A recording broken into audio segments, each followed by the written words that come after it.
Good morning dear students, कैसे हैं बेटे आप लोग। ऑल इंडिया कोटा की स्टे वैकेंसी राउंड की काउंसलिंग चल रही है और बेटा स्टेट्स में भी चल रही है। मुझे जो एक प्रॉब्लम दिखती है कि इस काउंसलिंग को करने में इतना हड़बड़ क्यों है। भाई ऑल इंडिया कोटा की स्टे वैकेंसी राउंड की काउंसलिंग हो जाने देते और जब उसकी काउंसलिंग हो जाती तो लगभग जिस समय रिजल्ट आप डिक्लेयर करते उसके एक दो दिन बाद स्टेट की काउंसलिंग कराते। ठीक है, सेशन लेट हो रहा है तो वो तो ऑलरेडी लेट हो चुका है। सुप्रीम कोर्ट में जो सुनवाई वगैरह हुई वो महीनों चली, अगस्त के शुरुआत में उसका डिसीजन आया तो सब कुछ डिले तो चल ही रहा था। तो एक हफ्ता अगर और डिले होता है तो कौन सी आफत आ जाती। सभी स्टूडेंट्स को ऑल इंडिया और अपने स्टेट की काउंसलिंग के बीच में फंसा के रख दिया है। वो सारे बच्चे डिसीजन के स्टेट में नहीं, वो सोच रहे हैं कि मैं क्या करूं, मुझे अगर ऑल इंडिया में सीट मिल गई तो मैं क्या करूं, स्टेट में सीट मिल गई तो मैं क्या करूं। तो इन्हीं सब झंझटों में बेचारे फंसे हुए हैं। और जो काउंसलिंग बॉडीज हैं उनको तो ऐसा लगता है कि वो चाहते हैं कि जल्दी से जल्दी सब खत्म कर दें और अच्छे से दिवाली त्योहार मनाएं, क्योंकि दिवाली त्योहार के बाद तक एडमिशन हो रहा है। काउंसलिंग बॉडी को तो उसमें पार्टिसिपेट करना नहीं है, तो उन्होंने भाई साहब रिजल्ट दे दिया। तो मुझे ये लगता है कि ये चाहते हैं कि किसी भी तरह से दिवाली से पहले सब खत्म कर दें जिससे कि इनको छुट्टी मिले। मेरे अकॉर्डिंग इन्होंने क्या किया है, स्टेट की काउंसलिंग ऑल इंडिया की काउंसलिंग को बिल्कुल फंसा के रख दिया है। अगर थोड़ा सा गैप रखते इसमें तो चीजें ज्यादा बेहतर तरीके से होती, स्टूडेंट्स एंड पेरेंट्स को प्रॉब्लम ना होती, अनसर्टेनिटी ना आती।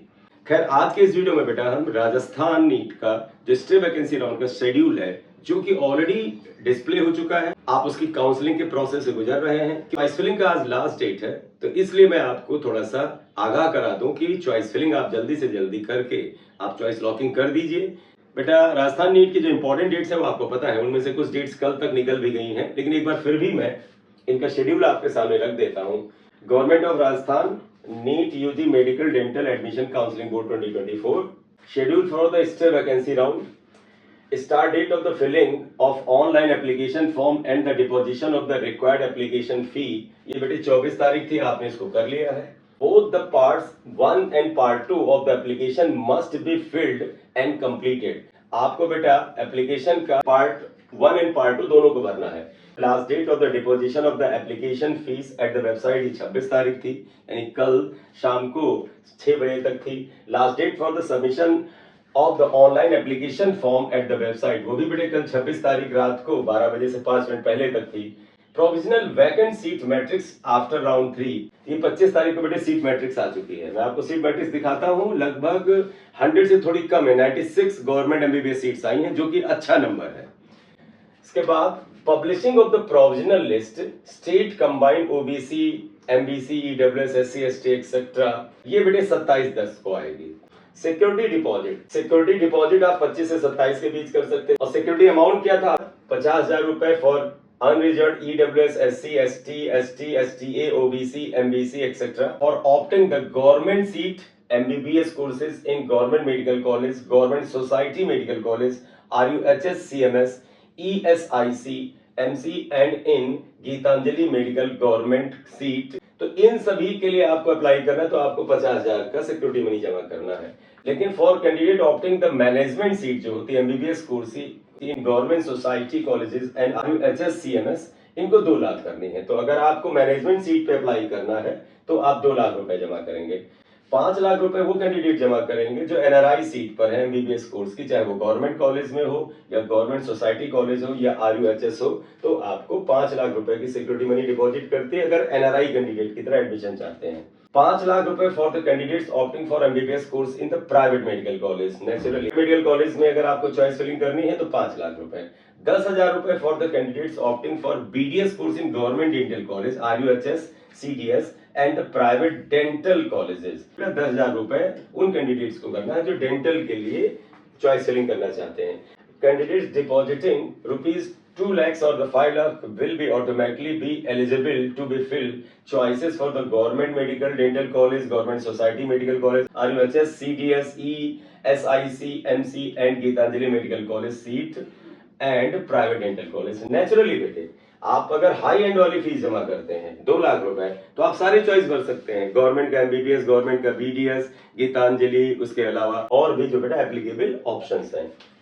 All newly registered and re-registered candidates willing to participate must deposit the applicable security amount। अगर आपने न्यू रजिस्ट्रेशन किया है या री रजिस्टर किया है इस राउंड में तो आपको सिक्योरिटी मनी जमा करनी होगी। candidates who deposited applicable security amount in round 1 or round 2 except candidates whose security deposit was forfeited due to non-joining in the round 2 and round 3 are not required to deposit it again, but those candidates who did not deposit the applicable security amount in round 1, round 2 or round 3 or wish to deposit the applicable difference amount based on the type of seat or course or college must deposit it now online, failing which they not be considered for the allotment of the seat or seat type in the colleges. तो बेटे आप में से वो students जिन्होंने round 1 में, round 2 में या राउंड 3 में सिक्योरिटी मनी डिपॉजिट कर दी थी लेकिन उन्हें कोई कॉलेज अलॉट नहीं हुआ है तो उनको स्टे वैकेंसी राउंड में फिर से सिक्योरिटी मनी नहीं जमा करनी है। लेकिन अगर आपको राउंड 2 में या राउंड 3 में सीट अलॉट हुई थी और आपने ज्वाइन नहीं किया था तो आपकी सिक्योरिटी मनी फोरफेट हुई होगी तो उन्हें तो करना पड़ेगा। They are required to deposit it again, but those candidates who did not deposit the applicable security amount in round 1, 2 and 3 wish to deposit the applicable difference amount. Round 1, 2, 3 में आपने security money deposit कर रखी है और आपको कोई भी seat allot नहीं हुई है तो आपको नहीं करना, वही सिक्योरिटी अमाउंट चलता रहेगा, आप चॉइस फिलिंग करिए सीधे। लेकिन अगर आपको राउंड 2 या राउंड 3 में सीट अलॉट हुई, आपने ज्वाइन नहीं किया है तो आपको सिक्योरिटी अमाउंट फिर से जमा करना पड़ेगा। Candidates who have deposited the security amount in round 1 or round 2 or round 3 but not allotted a seat in any round need not deposit in stray vacancy round, but deposition of the applicable difference amount is mandatory required to participate। तो वही बात है कि अगर round 1, 2 और 3 में आपने security money deposit की थी लेकिन आपको कोई सीट अलॉट ही नहीं हुई है तो आपको दोबारा security money stay vacancy round में डिपॉजिट नहीं करना है। लेकिन अगर आप कुछ ऐसी सीट को इस बार ऑप्शन में लेना चाहते हैं कि जिसका सिक्योरिटी अमाउंट ज्यादा है तो आपको डिफरेंस जमा करना पड़ेगा, राइट। सो ये मेन डेट्स थी, आप देख लीजिएगा। सिक्योरिटी डिपॉजिट और deposition of the security amount as given in the information booklet. यहाँ देखिएगा 25 से 27 तक आपको सिक्योरिटी मनी जमा करनी है। Auto locking at the 5 PM on 27, 5 बजे शाम तक 27 तारीख को ये सुविधा खत्म हो जाएगी। चॉइस फिलिंग है, ऑनलाइन चॉइस फिलिंग की बेटा डेट देखिए 25 तारीख से 27 तारीख है और auto locking of the choices at 11:45 on the 27। आज 27 तारीख को रात को 12 बजे से 5 मिनट पहले तक ऑटो लॉक हो जाएगा। तो चॉइस फिलिंग आज है तो आप प्लीज चॉइस फिलिंग करें। Choices filled by the candidates in round 1, round 2 और round 3 will not be considered for the stray vacancy allotment round.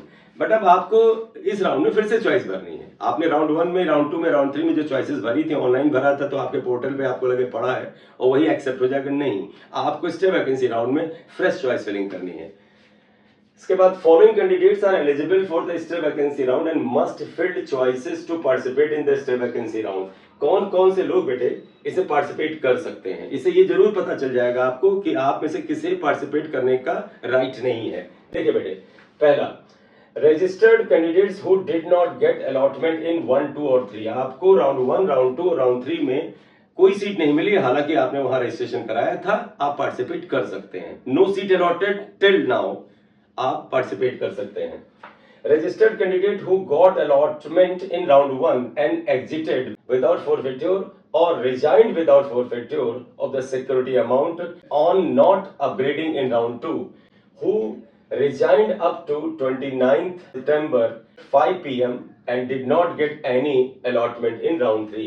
A registered candidate who got allotment in round 1 and exited without forfeiture or resigned without forfeiture of the security amount on not upgrading in round 2. तो आप में से वो student जिन्होंने round 1 में exit लिया था या रिजाइन किया था और आपकी सिक्योरिटी मनी फोरफिट नहीं हुई थी और साथ ही साथ आपको राउंड 3 में कोई अलॉटमेंट नहीं मिला था, कोई सीट अलॉट नहीं हुई थी, तो आप पार्टिसिपेट कर सकते हैं। एक बार मैं फिर पढ़ दूं। Registered candidate who got allotment in round 1 and exited without forfeiture, तो वो बच्चे जिन्होंने राउंड 1 में अलॉटमेंट पा लिया था लेकिन एग्जिट कर गए, निकल गए विदाउट forfeiture और कोई भी सिक्योरिटी मनी उनकी फोरफिट नहीं हुई थी, और rejoined without forfeiture of the security amount, या उन्होंने रिजाइन किया था बगैर सिक्योरिटी मनी को जब्त कराए हुए, और नॉट अपग्रेडिंग इन राउंड 2, या 1 से 2 में अपग्रेड नहीं हुए थे और उन्होंने 29 सितंबर की शाम 5 बजे से पहले रिजाइन किया था and did not get any allotment in round 3, और साथ ही साथ उन्हें राउंड 3 में कोई अलॉटमेंट नहीं मिला। तो इतनी सारी कंडीशंस हैं, अगर आप इस कंडीशन के अंदर आते हैं तो आप पार्टिसिपेट कर सकते हैं। registered candidate who got allotment or upgraded in round 2 and did not join, not allotted any seat in round 3 on re-registration. अगर आपको राउंड 1 से राउंड 2 में अपग्रेडेशन मिल गया था या राउंड 2 में ही एक सीट अलॉट हुई थी और आपने ज्वाइन नहीं किया और उसके बाद आपको राउंड 3 में भी कोई सीट अलॉट नहीं हुई, तो आप पार्टिसिपेट कर सकते हैं, राइट। मतलब ये है कि आज तक आपके पास सीट नहीं है और दूसरा राउंड 2 में आपको सीट मिली थी, आपने रिजाइन कर दिया था, या राउंड 1 से राउंड 2 में आपको अपग्रेड होकर सीट मिली थी और आपने रिजाइन कर दिया था और राउंड 3 में आपको कोई सीट नहीं मिली हुई है, आप पार्टिसिपेट कर सकते हैं स्टे वैकेंसी राउंड में। री रजिस्टर्ड कैंडिडेट एक्ट पर नाउंस, मतलब वो कैंडिडेट जो वापस दोबारा रजिस्ट्रेशन कर रहे हैं स्टे वैकेंसी राउंड में, नियमों के अनुसार जो रूल्स दिए गए हैं उनके अंतर्गत वो आते हैं, एलिजिबल हैं, तो वो पार्टिसिपेट कर सकते हैं। Candidates participating in stray vacancy round must fill choices keeping in view the choices also for the virtual vacancies that may arise due to the exhaustion of the NRI PWD category candidates। जब आप choice भरे तो ध्यान रखिए जो virtual vacancies है उनको भी चॉइस में भरिए, क्योंकि वर्चुअल वैकेंसीज है यानी वो खाली हो सकती हैं इस राउंड में, तो वो आपको अलॉट हो जाएंगी, ऑटो अलॉट हो जाएंगी, अपने आप अलॉट हो जाएंगी प्रोसेस के दौरान। डिफेंस या PM candidates subject to vacancy documents verification at the academic block SMS medical college Jaipur for the defence और PM candidates as per the notification. जो बेटे डिफेंस कैंडिडेट्स हैं या पीएम कैंडिडेट्स हैं, अगर वैकेंसी उसकी है तो आपको डॉक्यूमेंट का वेरिफिकेशन कराना होगा SMS मेडिकल कॉलेज जयपुर 28 तारीख को सुबह 9 बजे कराना है, तो आपको डॉक्यूमेंट वेरिफिकेशन यहाँ जाके कराना पड़ेगा। Candidates must present themselves physically for the document verification as per the list to be made available at the website। Candidates को खुद जाना पड़ेगा डॉक्यूमेंट वेरिफिकेशन के लिए, फिजिकली जाना पड़ेगा, ये नहीं कि आप पेपर किसी और के हाथ भेज दें, ठीक है। PWD candidate subject to vacancy, अगर पीडब्ल्यूडी कैंडिडेट की वैकेंसी है, आपने अगर चॉइस फिलिंग करना है तो डॉक्यूमेंट वेरिफिकेशन 28 तारीख को सुबह 9 बजे जाकर के SMS मेडिकल कॉलेज के एकेडमिक ब्लॉक में कराना है। All PWD candidates must present themselves physically, यहाँ पर भी पीडब्ल्यूडी कैंडिडेट को फिजिकली प्रेजेंट होना है। 28 तारीख के सुबह की सबको डेट दी गई है। NRI candidates vacancy document verification बेटा SMS मेडिकल कॉलेज जयपुर पे ही 28 तारीख को सुबह 9 बजे आपको पहुंचना है। Printing of the online application form after auto locking of the choices filled and saved by the candidates. तो बेटे जब आप चॉइस लॉक कर लेंगे, चॉइस फिल कर लेंगे, उसके बाद अपने जो फॉर्म है, वो जो फॉर्मेट है जो है उसको आप प्रिंट निकाल लें 27 तारीख को ही। Verification and submission of original documents, original documents जो है बेटे उनको वेरिफिकेशन कराना है, उनका सबमिशन करना है of all registered candidates willing to participate in stray vacancy round at the academic block SMS medical college Jaipur. आपको अपने डॉक्यूमेंट्स का जो ओरिजिनल डॉक्यूमेंट्स है उनका वेरिफिकेशन 28 तारीख को सुबह 9 बजे से 12 बजे के बीच में कराना है। Documents of the candidates who wish to participate in stay vacancy round will be kept by the counseling board after verification। ये डॉक्यूमेंट्स आपके वेरीफाई हो जाएंगे तो काउंसलिंग बोर्ड है वो अपने पास रख लेंगे। Candidate shall also submit a bond in prescribed format, आपको बॉन्ड भी भरना पड़ेगा, प्रेस्क्राइब्ड फॉर्मेट इन्होंने बेटा रिलीज किया हुआ है। Publishing of the stray vacancy round allotment information on website को 30 अक्टूबर को रिजल्ट आएगा। Printing of allotment letter online and through the website, फिर आपको अलॉटमेंट लेटर प्रिंट करना होगा, डाउनलोड करना होगा 30 तारीख से 4 नवंबर के बीच में। Deposition of the prescribed 1 year tuition fee by the allotted candidate through NEFT और RTGS ओनली, यानी इस बार आप फीस जो है वो सिर्फ NEFT या RTGS ही कर सकते हैं, no other mode of fees deposition. ये 30 तारीख से 4 तारीख के बीच में ही करना है। Reporting document submission including the prescribed eligibility criteria at the allotted college desk eight the academic block SMS medical college Jaipur along with the printing of the allotment letter, all original documents etc। सारा bond on document सब कुछ लेकर के आपको report करना है documents के साथ 4 तारीख से 5 तारीख के बीच में 9 बजे से शाम को 5 बजे के बीच में जयपुर के SMS मेडिकल कॉलेज में। Returning of the documents to the candidates who have not been allotted a seat in stray vacancy round, जिन बच्चों का सीट नहीं अलॉट होगी स्टे वैकेंसी राउंड में उनका डॉक्यूमेंट जो है 1 नवंबर, 3 नवंबर, 4 नवंबर इन 3 डेट्स में आपका ओरिजिनल डॉक्यूमेंट वापस किया जाएगा। Commencement of the academic session, फिर एकेडमिक सेशन बेटा आपका 1 अक्टूबर से स्टार्ट हो चुका है, ये तो ऑलरेडी स्टार्ट हो गया आपको पता है। तो ये मेन पॉइंट्स है बेटे कि कौन कैंडिडेट्स पार्टिसिपेट कर सकते हैं, क्या लास्ट डेट्स हैं, और बेटा राजस्थान का जो स्टे वैकेंसी राउंड है इसका एक्सपेक्टेड कट ऑफ क्या हो सकता है, इसमें आपका इंटरेस्ट होगा, आप में से स्टूडेंट जानना चाहते होंगे। तो एक्सपेक्टेड कट ऑफ बेटा नेक्स्ट वीडियो अगले कुछ घंटों में ही मैं अपलोड करूंगा, उसमें बताऊंगा। Thank you very much for watching video. आपसे रिक्वेस्ट है बेटे कि अगर आपने चैनल को अभी सब्सक्राइब नहीं किया है तो उसे कर लें। Thank you very much.